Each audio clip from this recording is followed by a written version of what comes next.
तीसरी बार बनने जा रहे हैं।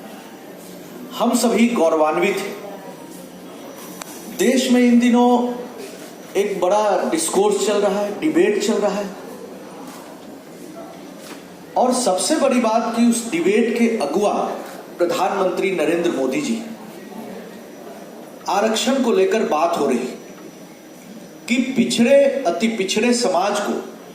जो आरक्षण और भागीदारी देश में व्यवस्था में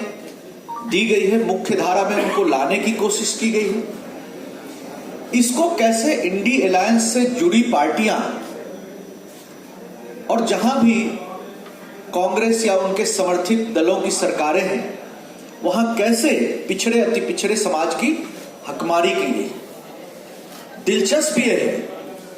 कि नरेंद्र मोदी जी ने देश भर में चुनाव प्रचार के दौरान सभी मंचों पर, हमारे गृह मंत्री श्री अमित शाह जी ने, राष्ट्रीय अध्यक्ष जेपी नड्डा जी ने ये बातें कही, और अब देश की जनता को भी ये पूरा भरोसा है, विश्वास है कि भारतीय जनता पार्टी देश के पिछड़े अति पिछड़े समाज के साथ अन्याय और हकमारी नहीं होने देगी। लेकिन हास्यास्पद क्या है कि आरक्षण की हकमारी और मुस्लिम तुष्टीकरण के नाम पर जो पिछड़े आरक्षण में सेंधमारी की जो कोशिश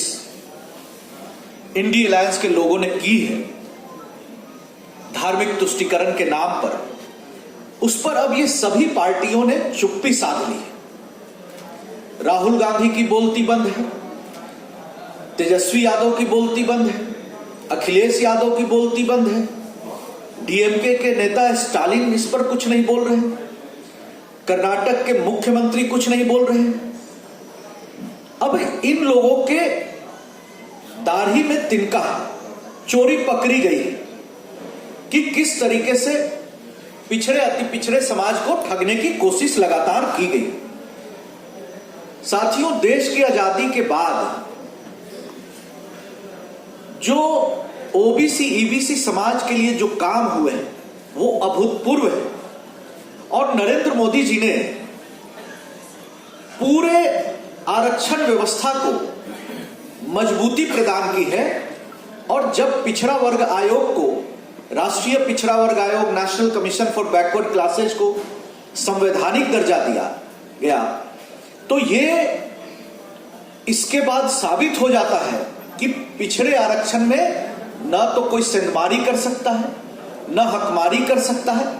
और आरक्षण खत्म करने का तो सवाल ही नहीं है। यह बात देश के पिछड़ा अति पिछड़ा समाज को पता चल गया।